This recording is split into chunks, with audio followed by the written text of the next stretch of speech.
नमस्कार, मेरा नाम है दीपू शर्मा और आप देखना शुरू कर चुके हैं एसके लाइव। आपका समय, आपकी खबर।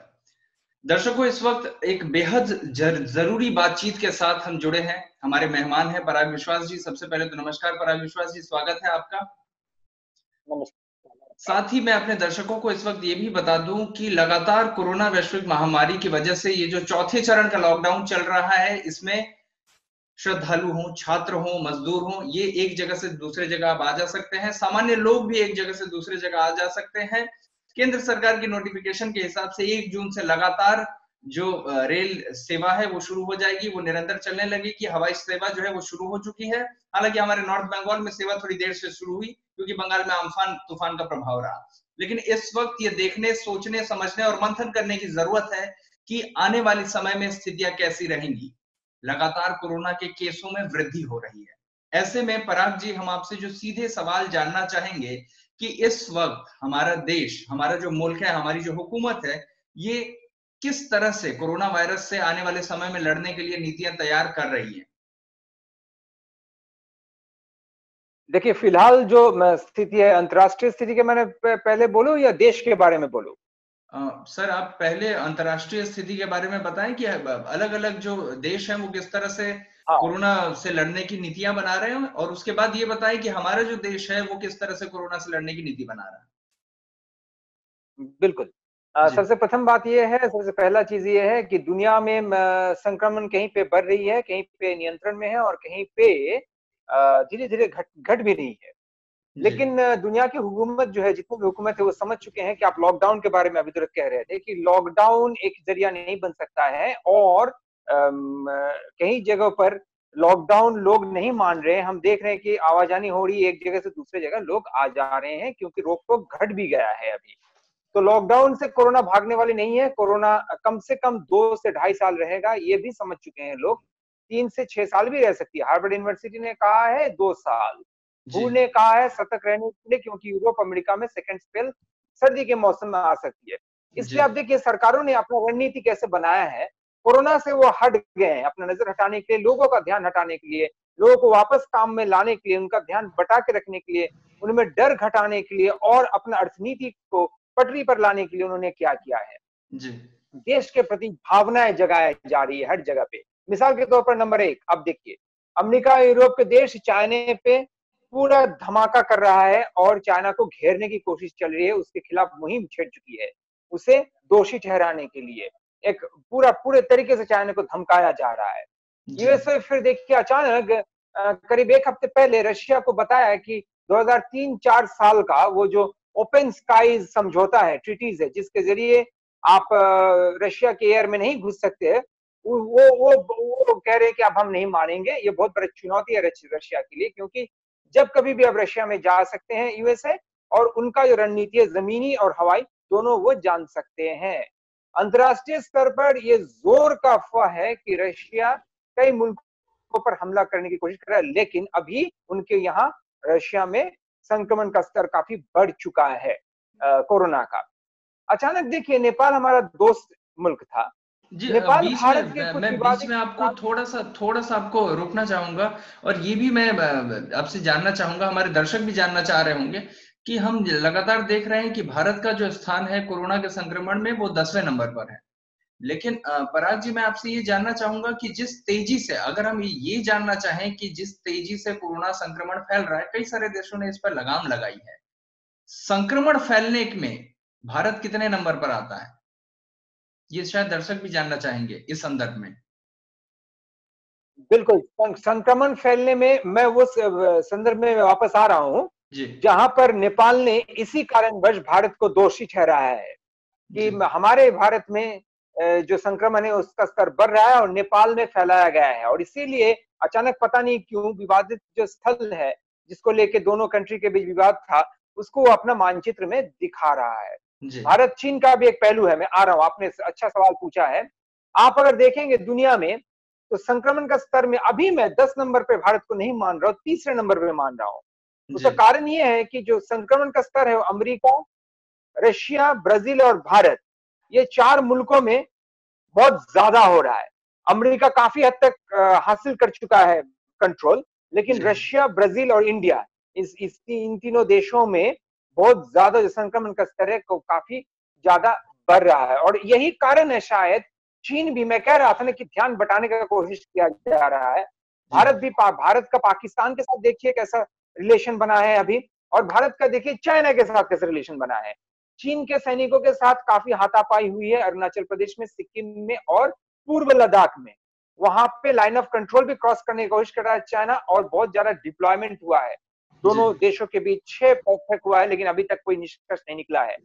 यूएसए ने ईरान के खिलाफ, आपने सुना होगा, धमकी दिया है, उसके टेरिटोरियल वाटर्स में भी अपना काफी जो है युद्ध जहाज अंदर भेज दिया है। और पाकिस्तान को देखिए, जो पाकिस्तान रो रहा है, वो जब देख रहा है कि भारत में भी संक्रमण का स्तर बढ़ रहा है, पाकिस्तान पे हम पे धावा बोल रहे हैं। पाकिस्तान के पीओके के प्रीमियर ने कहा है कि इंडिया को अटैक कीजिए। शाहिद खान अफरीदी ने कहा है कि सबसे बड़ा वायरस तो मोदी है, कोरोना से भी बड़ा वायरस मोदी है और भारत है। और भारत पाकिस्तान के गिलगिट बलूचिस्तान और पीओके का मौसम का हाल भी बताना शुरू कर दिया है। मैं समझता हूँ कि ये सोची समझी एक रणनीति के तहत हो रहा है कि ध्यान बटाया जा रहा है, क्योंकि चाइना का, मैंने पिछले दिनों में कहा कि जीडीपी डिक्लेयर नहीं किया गया है, और भारत का जो संक्रमण का स्तर है वो इस समय बिल्कुल अच्छे स्थिति में नहीं है दीपू जी। और काफी चिंता की बात यह है कि दुनिया के बहुत सारे मुल्कों में भी बढ़ रहे हैं। अब लोग कहेंगे कि मौत तो भारत से अमेरिका में ज्यादा हुआ है, लेकिन अगर हम बढ़ने का रेशियो देखें इस वक्त, तो ये काफी चिंता का विषय है कि रशिया, ब्राजील और इंडिया, ये तीनों देशों में हम पीक की तरफ जा रहे हैं। जी पराग जी, बिल्कुल। तो जैसा कि आपने भी अभी बताया कि भारत में जो संक्रमण है, संक्रमण का दर बढ़ रहा है। हालांकि ये भी कहा जा रहा है लगातार कि रिकवरी जो है, रिकवरी काफी तेजी से हो रही है। 41% की रिकवरी रेट बताई जा रही है। लेकिन पराग जी, इस वक्त मैं आपसे ये जानना चाहूंगा कि अगर संक्रमण लगातार बढ़ रहा है, तो वो हमारे केंद्र की हुकूमत हो या हमारा राज्य, पश्चिम बंगाल राज्य सरकार हो, या फिर दूसरे जो राज्य सरकार हैं, ये सभी किस तरह का अप्रोच ले रहे हैं संक्रमण से बचाने के लिए लोगों को? देखिए, अभी जो सबसे बड़ा चुनौती हमारे सामने है, पश्चिम बंगाल में हम बैठ के बात कर रहे हैं जब, और मुल्क के दूसरे जो हुकूमत है, बहुत सारे मुखिया जो हैं हुकूमत के, उनका अगर निर्णय आप देखिएगा तो एक विचित्र स्थिति उत्पन्न हुई है। 3 तरह के लोग हमारे उत्तर भारत के राज्य में आ रहे हैं, बिहार, झारखंड, कुछ उत्तर प्रदेश में और पश्चिम बंगाल में बहुत ज्यादा। वो प्रवासी मजदूर है, प्रवासी विद्यार्थी है, और ट्रीटमेंट करने जाने वाले लोग बेंगलोर, चेन्नई और वेल्लोर, हैदराबाद और मुंबई में जो फंसे हुए थे वो वापस आ रहे हैं। ट्रेन शुरू हो चुकी है। मजदूर पैदल आ रहे थे, बोतल के जूता पहन के आ रहे थे, मजदूरों की मौत हो रही थी पटरी पर। 70 मजदूर को हम खो चुके हैं। इस स्थिति पे बहुत निंदा हो रही थी। केंद्र सरकार का रेल खोल दिया गया, विशेष रेलगाड़ी चलाया गया, और अब तो हवाई सफर भी शुरू होने वाली है। शुरू हो चुकी मजदूर है, बेचारे, हवाई सफर शुरू हो चुकी है सर। मतलब पश्चिम बंगाल में कल से शुरू होगी, जी पश्चिम बंगाल जी में कल से जी शुरू होगी, जी 28 से। मैं पश्चिम बंगाल के बारे में कह रहा हूँ। महाराष्ट्र, राजस्थान, गुजरात, दिल्ली, मध्य प्रदेश, देखने वाली बात यहाँ पे है, उन सब राज्यों से आ रहे हैं मजदूर जहाँ पे कोरोना का स्तर बहुत ज्यादा है। और सोनू सूद जैसे लोग, जिनका बिहार में मूर्ति बनाने की बात चल रही है, वो बहुत ज्यादा हेल्प कर रहे हैं, खाना खिला रहे हैं, बसों में बैठा के भेज रहे हैं, उनको खाने का साधन दे रहे हैं, और ड्राइवर से बोल रहे हैं स्ट्रिक्टली कि इनको घर के सामने आप ड्रॉप कीजिए। बहुत सारे लोगों ने उनका सपोर्ट किया है, इंक्लूडिंग अजय देवगन जी। ये उन राज्यों में से आ रहे हैं जहां पे संक्रमण बहुत ज्यादा है और उनका चिकित्सा व्यवस्था पर भारी दबाव पड़ चुका है। देखिए, इधर राजस्थान में टिड्डों का हमला भी हो रहा है पाकिस्तान से, मध्य प्रदेश में, महाराष्ट्र में, गुजरात में हालत वहां पे बहुत खराब है। करीब करीब वहां का स्वास्थ्य व्यवस्था ध्वस्त हो चुका है, करीब करीब वहां पे टूटने के कगार में है। दूसरा पहलू देखिए, सिक्किम में कोई केस नहीं था, नॉर्थ ईस्ट में बहुत कम है, यहाँ के हेल्थ सिस्टम पे कोई दबाव नहीं था।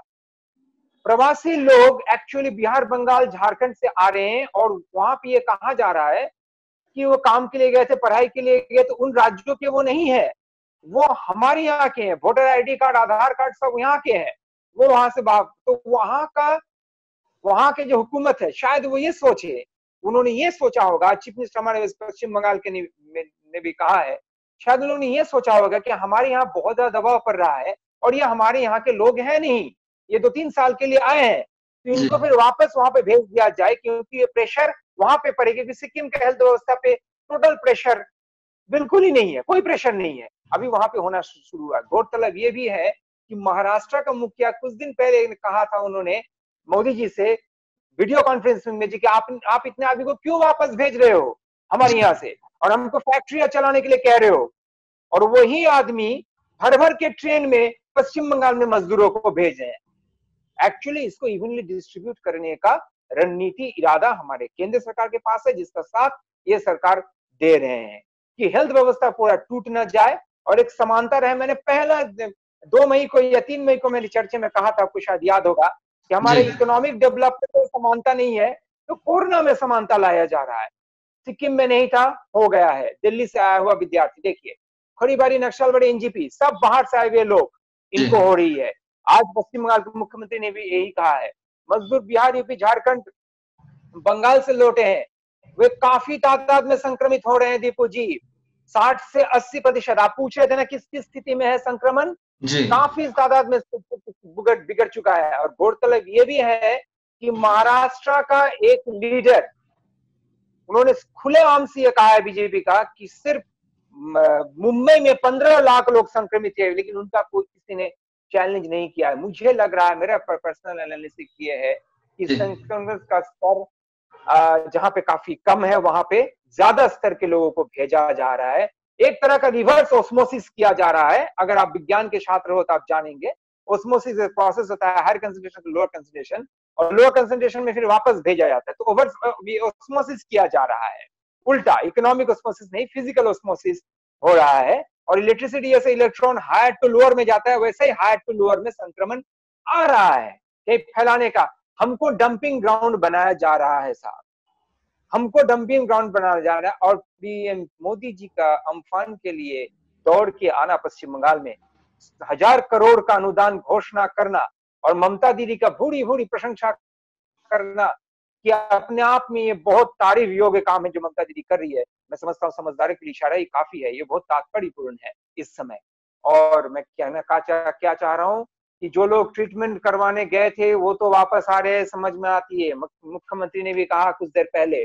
पर जो लोग वहां पर प्रवासी थे, इतने बड़े तादाद में 36 लाख, मैंने पहले भी कहा था, आज 11, कल 16 ट्रेनें आ रही है और इनका कोई टेस्ट नहीं किया जा रहा है। दीपू जी आप बताएं, आप एंकर हो, आप बताएं हम किस स्थिति में है। आपको नहीं लगता है कि इस तरीके का एक रणनीति बना के हमको डंपिंग ग्राउंड बनाया गया? ये बहुत खराब स्थिति है सर। मैं समझता हूँ, मेरी समझ से डंपिंग ग्राउंड कहना सही नहीं होगा, क्योंकि जो लोग बाहर से आ रहे हैं वो भी हमारे ही अपने लोग हैं। हालांकि इसके लिए कोई ना कोई व्यवस्था की जानी चाहिए, व्यवस्था जरूर की जानी चाहिए, वो चाहे केंद्र सरकार की तरफ से हो या राज्य सरकारों की तरफ से हो, अलग अलग व्यवस्था होनी चाहिए। लेकिन इस वक्त बिल्कुल आप जो दीपू जी। बता मैं रहे हैं, डंपिंग आप जो ग्राउंड, ये शब्द डंपिंग ग्राउंड मैं थोड़ा क्लैरिफाई कर लूं, अच्छा बात कहा आपने। डंपिंग ग्राउंड ये शब्द मैं इसलिए इस्तेमाल किया क्योंकि इनके लिए कोई व्यवस्था नहीं किया गया है। जो आप कहे हैं सही कहे हैं कि डंपिंग ग्राउंड हम इसलिए बोल रहे हैं क्योंकि इनके लिए कोई व्यवस्था नहीं किया गया।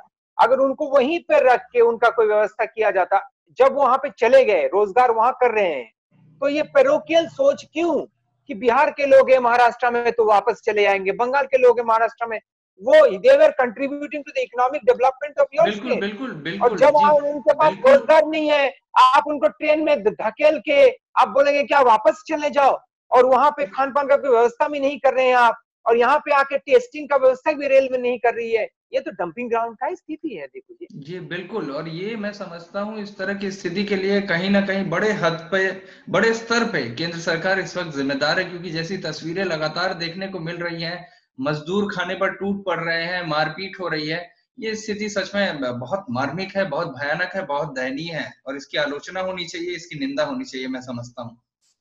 लेकिन इस वक्त जो मैं एक बात आप चीज यहाँ बता रहे जोड़ना चाहूंगा दीपू जी आपके लिए, जी एक इंफॉर्मेशन में शेयर करना चाहूंगा दर्शकों के साथ। कुछ जी देर पहले हमें पता चला कि 2 मजदूर पश्चिम बंगाल में आ रहे थे बस में, वहीं जी पे वो इंतकाल फरमा गए। और उन्होंने जब इंतकाल फरमाया तो उनका शरीर का शव का शनाख्त करने के लिए और उन्हें बाहर निकालने के लिए पीपी पहन के वहां पे लोग पहुंचे। अब बताइए क्या स्थिति है, बेचारे वहीं पे दम तोड़ दिए। हो सकता है किसी दूसरे कारण से उनकी मौत हुई हो, कोविड से नहीं हुई हो, हम आशा करते नहीं हुई हो, लेकिन फिर भी तो संक्रमण का डर रहता ही है।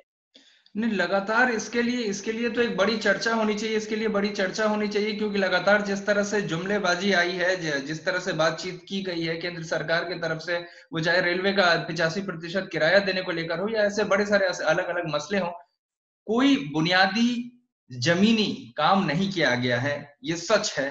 और इसी का भुगतान आज देश भुगत रहा है, और शायद आने वाले समय में और कठिन हो जाए स्थिति। लेकिन इस वक्त आपने जो जानकारी हमें उपलब्ध करवाई, उसके आधार पर मैं ये जानना चाहता हूँ कि अगर ऐसी स्थिति पनप रही है, अगर ऐसी स्थिति हो रही है, तो आगे देश किस तरफ बढ़ेगा पराग जी? आगे देश किस तरफ बढ़ रहा है? देखिए देखिए, समस्या बहुत गंभीर है, क्योंकि अमेरिका में ने भी और चाइना ने भी, दो दुनिया के सबसे बड़े मुल्क, उन्होंने कंटेनमेंट जोन्स में इसको पकड़ के रखने का कोशिश किया। जैसे अमेरिका न्यूयॉर्क और न्यू जर्सी में कंटेनमेंट जोन्स बना के इसे कट ऑफ करने का कोशिश कर रहा है। वुहान में और हुबेई प्रोविंस को कट ऑफ करने की कोशिश की गई थी। अमेरिका कैपिटलिस्ट कंट्री है, चाइना कम्युनिस्ट कंट्री है, लेकिन कहीं ना कहीं ये दोनों का रणनीति मिलता जुलता है, ये तरीका एक ही तरीके का है। तो ये बहुत जरूरी है कि हमारा मुल्क में भी, ये बहुत दुखद है कि इस तरीके का एक, मैं कहूंगा कि एक तरीके का स्ट्रैटेजी बनाया गया। कुछ देर पहले मुख्यमंत्री ने आग्रह किया, केंद्र सरकार का हस्तक्षेप मांगी वो, और ये जब उन्होंने कहा तो फिर महाराष्ट्र का चीफ मिनिस्टर चुप रहा, और ये महाराष्ट्र के चीफ मिनिस्टर पे थोप दिए रेलवे मंत्री। वो कहे कि हम कुछ नहीं कर सकते इस पर, ये बात तो महाराष्ट्र के मुख्यमंत्री और पश्चिम बंगाल के मुख्यमंत्री के बीच होनी चाहिए। मैं समझता हूँ केंद्र सरकार की एक बहुत बड़ी जिम्मेदारी है यहाँ पे, क्योंकि पश्चिम बंगाल भी भारत में है, बिहार भी भारत का क्षेत्र है, झारखंड भी भारत का क्षेत्र है, और महाराष्ट्र, राजस्थान और गुजरात भी भारत का क्षेत्र है।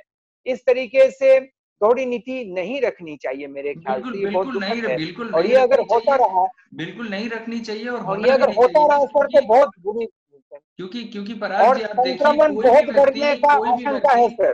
पराग जी आप देखिए, कोई भी व्यक्ति जो है, उसके पास जो वोटर आईडी कार्ड है, उसमें गवर्नमेंट ऑफ वेस्ट बंगाल नहीं लिखा है, उसमें गवर्नमेंट ऑफ बिहार नहीं लिखा है, गवर्नमेंट ऑफ बिल्कुल, आसाम या government of government India of लिखा उड़ीसा हुआ नहीं है। लिखा है, गवर्नमेंट ऑफ इंडिया लिखा है। तो हर राज्य का नागरिक के प्रति जिम्मेदारी केंद्र सरकार की ही बनती है, और इस जिम्मेदारी से भागा नहीं जा सकता है। क्योंकि समय का अभाव है, तो पराग जी मैं आपसे ये आखिरी सवाल या आखिरी प्रतिक्रिया लेना चाहूंगा कि ये जो एक पूरी संघीय परिस्थिति। ढांचा है, बिल्कुल बिल्कुल। देखिए देखिए, मैं बता रहा हूँ आपको, एक मिनट में बता दूं जी कि संघीय ढांचा है हमारा, ये जी फेडरल स्ट्रक्चर है जी ना। तो जी यहाँ पे हर state part of the country है। बंगाल और महाराष्ट्र के अलग दो कंट्री नहीं है, बिहार और बिल्कुल। महाराष्ट्र को अलग दो कंट्री नहीं है कि आप वहां के आदमी को पकड़ के भेज दो। ये गलत बात है। 36 लाख मजदूर अभी आ रहे थे, कि मैंने पहले भी कहा, क्या दिवाली था कि दुर्गा पूजा था कि ईद था? अगर ईद था भी तो ईद के पहले तो उतने लोग तो आने नहीं चाह रहे थे ईद के में घर में। जी हाँ, वो बोलिए दीपू जी, तो आखिरी प्रतिक्रिया मैं बस आप ये कुछ बोल रहे थे, आप फिलहाल कुछ ये पूछ रहे थे। फिलहाल ये आखिरी प्रतिक्रिया आपसे लेना चाहूंगा कि ये जो परिस्थिति बन रही है, ये जो लगातार खतरे बढ़ रहे हैं, इन खतरों से बढ़ने का, इन परिस्थितियों से बचने का क्या उपाय हो सकता है, क्या सुझाव हो सकता है? केंद्र सरकार क्या करे, राज्य सरकार किस तरह से मदद करे? ये आखिरी प्रतिक्रिया आपकी तरफ से मैं लेना चाहूंगा पराग जी। देखिए, मैं बहुत जल्द में ये कहना चाहूंगा कि स्थिति कैसा है, जी इसका परिणाम क्या होंगे, जो स्थितियां उत्पन्न हुई है पश्चिम बंगाल में, बिहार में, झारखंड में, हमारे पड़ोसी राज्य में, और असम में, सिक्किम में भी। जी संक्रमण बहुत बढ़ने का आशंका है सर, आपको मैंने पहले ही बताया। और जो लोग बाहर से आ रहे हो, घर पे तो नहीं बैठेंगे, वो बाहर जाएंगे, काम ढूंढने के लिए जाएंगे, असिम्टोमेटिक होंगे या देर से सिम्टम दिखाने वाले लोग बाहर जाएंगे, बहुत खतरा है। अगर बाहर से आए लोग यहाँ के लोगों में संक्रमण फैला देता है तो क्या हो सकता है, ये तो आप समझ सकते हैं। हमारे यहाँ का हेल्थ सिस्टम जो है वो भी ध्वस्त हो जा सकता है, जो कि अभी तक सस्टेन कर रही थी प्रेशर। जो प्रवासी लोग बाहर से आए हैं वो यहीं पे रहेंगे, वो तो वापस अभी जाने वाले हैं नहीं। और सबसे खतरनाक पहलू ये है कि ज्यादातर लौटे हैं, मैं रिपीट कर रहा हूं दर्शकों के लिए, बहुत खतरनाक पहलू ये है, ज्यादातर लोग लौटे हैं ग्रामीण क्षेत्र के लोग। अभी तक ग्रामीण क्षेत्र में मोदी जी ने खुद कहा था वीडियो कॉन्फ्रेंसिंग में हर चीफ मिनिस्टर से, आप रणनीति पूछ रहे हैं मोदी जी का, मैं आपको बता रहा हूं, उन्होंने खुद 15 दिन पहले कहा था कि आप देखिए कि ग्रामीण इलाकों में ये कोविड-19 न फैले, इसे जी किसी भी तरह से वहां पे फैलने से रोकना पड़ेगा। लेकिन जो व्यवस्था आपने किया उससे तो ग्रामीण इलाका में फैल रहे, नक्सलबाड़ी, खड़ी बाड़ी, ये कहाँ, ये ग्रामीण इलाका है सर। ग्रामीण इलाकों में फैल चुका है। This is going to be very dangerous.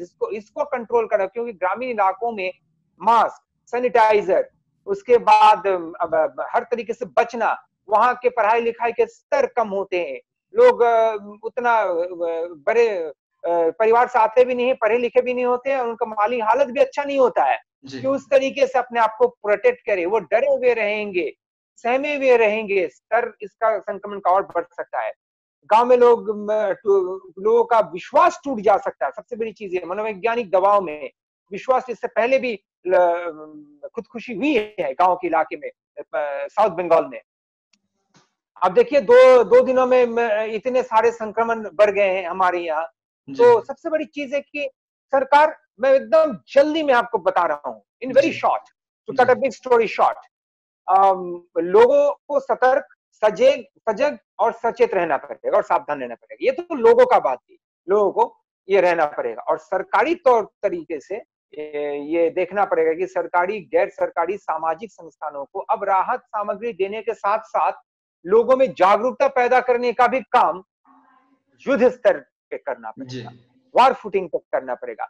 और सरकार को, देश का सरकार जो है, वहां पे कोई भेदभाव नहीं होनी चाहिए। There should be no parochial thinking in the minds of the government and the prime minister.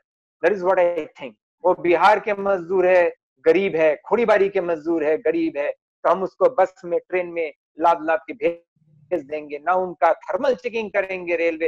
Rail को बार बार हमारा मुख्यमंत्री ममता बनर्जी बोल चुकी है, बार बार, कि आप टेस्टिंग नहीं कर रहे हैं, आप छोड़ दे रहे हैं आदमी को मेरे पास। और देखिए हमारा क्या समस्या हुई है पश्चिम बंगाल में, हम किन किन समस्याओं से जूझ रहे हैं। आखिर में देख लीजिए हमारे स्टेट में, जहां पे सिलीगुड़ी में बैठे हुए हैं, साउथ बंगाल का क्या हालत है दीपू जी। कोविड-19 चल रहा है वहां पे काफी स्तर पर, लॉकडाउन मनवाना पड़ रहा है लोगों को, कहाँ रेड जोन है, कहाँ हॉटस्पॉट है, नाक में दम है प्रशासन का। उसके बाद रोजमर्रा की जिंदगी का चीजों का किल्लत हो रही है, मेडिसिन की किल्लत हो रही है, उसके ऊपर से अम्फान जैसा तूफान, सबसे भयानक तूफान 100 सालों में आई है, उससे जूझना पड़ रहा है, बिजली नहीं है। फिर आज थोड़ी देर पहले 80-90 किलोमीटर प्रति घंटे की तेज रफ्तार से एक और आंधी आई है। जब मैं आपसे बात कर रहा हूँ, कलकत्ता में ये फिर ध्वस्त हो रही है, ये प्राकृतिक आपदा फिर आ चुकी है। उसके बाद ये माइग्रेटरी लेबर्स का बहुत बड़ा एक चैलेंज, एक प्रॉब्लम, ये चुनौती प्रवासी लोगों का। तो मैं समझता हूं कि हम भी मुख्यमंत्री के साथ साथ पत्रकार होने के नाते, लोगों के लोग होने के नाते, हम ये आग्रह करना चाहेंगे हर सामाजिक संस्था से, हर गैर सरकारी और सरकारी संस्थाओं से, कि आप इसको समझे, नजाकत को समझे, और तुरंत मैं समझता हूं कुछ व्यवस्था करनी चाहिए।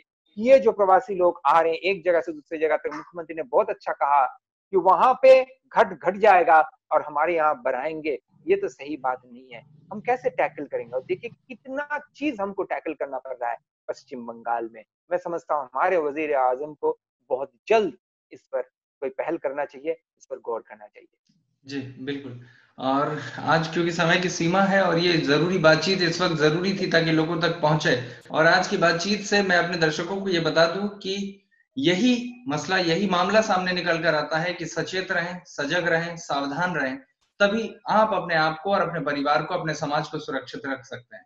यही कह के हम आज की इस परिचर्चा को, इस बातचीत को खत्म करते हैं।